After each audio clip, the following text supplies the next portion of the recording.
los días estos que estamos viviendo hoy antes del golpe eran terribles. Y les voy a decir por qué. Porque el gran problema político se presenta el 9 de mayo, cuando el CACIF se organiza y dice que tenían que derrotarme en las elecciones del 9 de mayo, que eran elecciones para alcaldías.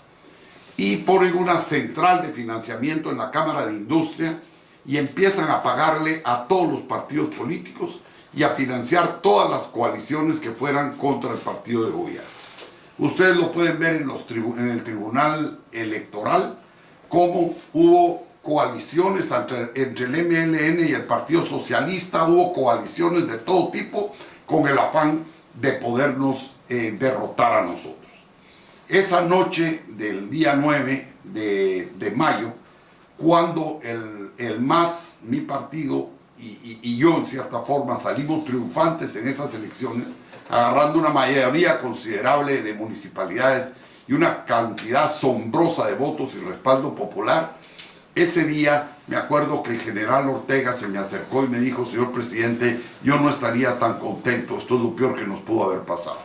La verdad es que yo no entendía por qué era lo peor que nos pudo haber pasado cuando yo estaba teniendo en ese momento un respaldo popular impresionante, porque el pueblo se había volcado hacia mí, hacia nosotros, pues hacia nuestro partido, hacia nuestro esquema político y en contra abiertamente de todo el gran financiamiento que había salido de la Cámara de Industria en favor de todas las coaliciones. Ese día empezó la conspiración. A los 2 días yo recibo una carta firmada por el señor Mario Granay, hijo, a presidente del CACIF en ese momento, en donde me pedía que se interrumpieran las negociaciones de paz. Y empieza una presión muy fuerte. Recibo la visita de Monseñor Rodolfo Quesada Toruño y me dijo: mira, Jorge, haz algo, porque podemos perder todo lo que hemos ganado en el término de la paz, porque están habiendo movimientos extremadamente fuertes contra ti. En ese momento me llega a mí también una información de que en la casa de unos prominentes empresarios guatemaltecos había habido una reunión de altos empresarios y que habían determinado que la única forma que había para pararme era o matarme a mí o matar a uno de mis hijos, que de otra forma a mí no me iban a parar. Entonces yo mando a llamar al general Ortega y le digo: mire, general, voy a sacar a mi familia y yo voy a enfrentar solo esta situación. Y me acuerdo que el general, con muy buen criterio, me dijo: señor presidente, no lo haga, porque va a dar usted una mala impresión. Yo le respondo a usted con mi vida, por la vida de su familia. Mandé a llamar a la gente del CACIF y les dije que yo no iba a echar para atrás en el proceso de paz y que el proceso de paz seguía. Bueno, ya ahí las tensiones fueron muy grandes. Ellos empezaron a hablar, el señor Heinemann y el señor Botrán y algunas otras gentes del CACIF, amigos míos, empezaron a llamar a gentes del gobierno y les hacían una presentación en la cual abiertamente les pedían que yo me fuera del país, que renunciara, y que ellos estaban dispuestos a darle todo el apoyo al gobierno que se constituiría. Esto lo empezaron a hacer también con los grupos militares.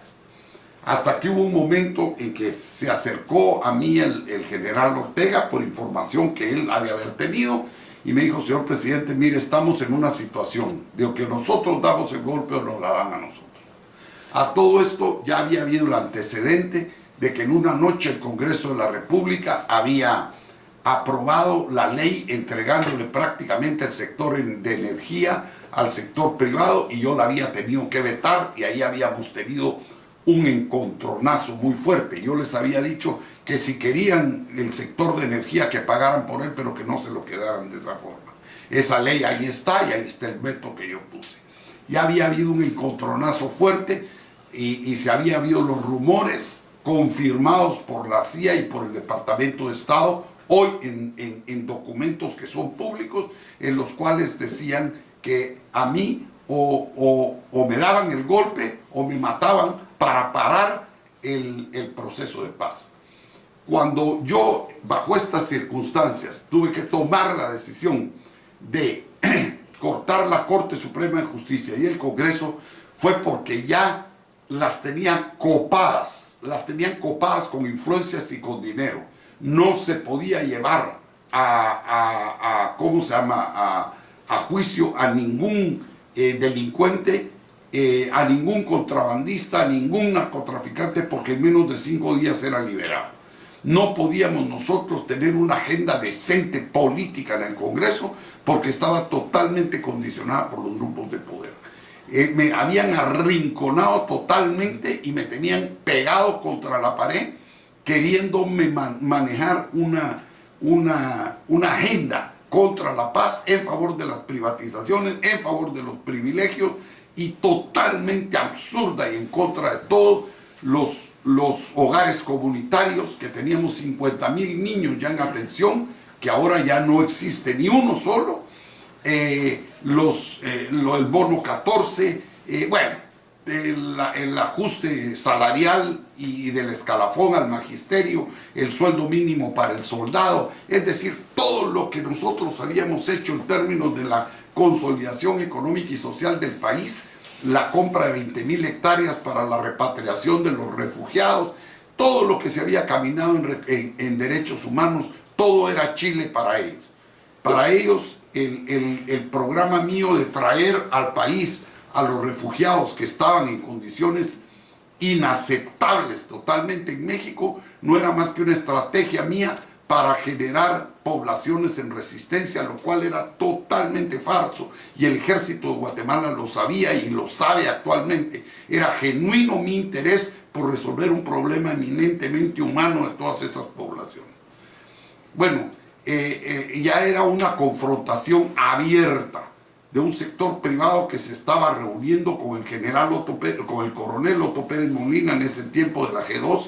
A mí se me informaba que incluso gente como el señor Zamora daban conferencias abiertamente contra mí a grupos militares, gente del sector privado se estaba moviendo y el complot y la conspiración era un hecho para derrocar a un gobierno legítimamente electo. El ejército en su base era ajeno a esto. Sin embargo, la cúpula del ejército estaba totalmente comprometida en esto por los efectos, por las acciones disciplinarias que yo había tomado en contra del comandante de la Fuerza Aérea, en contra del comandante de la Marina, en contra de algunas arbitrariedades que se habían cometido. Pero yo había sido puntual en la disciplina contra militares específicos, pero había sido un presidente que había defendido totalmente las estructuras militares. Por eso la cúpula militar sabía que el ejército a mí me respaldaba, pero que ellos tenían que actuar rápido. Ellos creyeron que a mí me iban a intimidar, pidiéndome la renuncia, y yo no les di la renuncia, no renuncié, y les dije a ellos en su cara: si quieren depónganme. Y entonces fue cuando se prestaron el sector privado y algunos abogados para hacer un mamarracho jurídico que no tiene ningún sustento en ninguna corte nacional e internacional, y por lo cual me han perseguido a mí por 21 años para impedir que yo hable. Cuando yo cancelé el Congreso y cancelé la Corte, era porque yo creí que en esa era la forma de empezar una revolución en el país, una reforma en el país que permitiera tener organismos cristalinos con gente pensante y con gente honesta. Pero yo fui ese mismo día al Tribunal Supremo Electoral, les entregué un documento donde les decía que yo no me quería quedar ni un día más en el poder de los para el que yo había sido electo, pero que les pedía que de inmediatamente se convocaran a elecciones para que se eligieran un grupo de personas idóneas para manejar el Congreso, y puse a lo mejor que conseguí dentro del gremio de abogados de Guatemala a manejar la Corte, que no ha tenido la Corte Suprema de Justicia personas de esa calidad. Lamentablemente, eso fue otro elemento que era como Chile para los grupos de poder, que no se dieron cuenta que estaban poniéndose magistrados de una calidad humana y profesional impresionante, a los cuales ellos no iban a poder manejar. Ese era el momento, mis queridos amigos, de haber empezado en el país una revolución, de haber empezado en el país el cambio que todos los guatemaltecos añoraban, un cambio que tuviera una conciencia social que respetara naturalmente los derechos de todos. Yo nunca estuve por atropellar los derechos de ningún grupo. Lo que sí no quería es que grupos atropellaran los derechos de otros grupos. Bueno, ese golpe de Estado fue dado el 1 de julio, y el 6 de junio, cuando ellos intronizan en el poder a Ramiro de León Carpio y montan toda una estructura privada en la presidencia y en todos los demás organismos del Estado, es el momento que yo digo en que se privatizó la presidencia, se privatizó el Estado y empezó el jolgorio y la fiesta en el país. Una fiesta que no ha terminado y que ahora ya, olvídense, si yo estaba en contra de la Corte Suprema de Justicia y del Poder Judicial hace 21 años, quiero decirles que el que existe ahora es 10 veces más cínico y más corrupto. Si el Congreso que yo quise cambiar y depurar hace 20 años, el de ahora es 100 veces más cínico y más corrupto. La verdad es que el país a donde ha llegado es a donde está hoy. El 98% o 90% de impunidad, manejado totalmente desde un salón en casa presidencial, en donde las influencias son de lo más increíble y nefastas. Es decir, estamos ante un país que no es un Estado.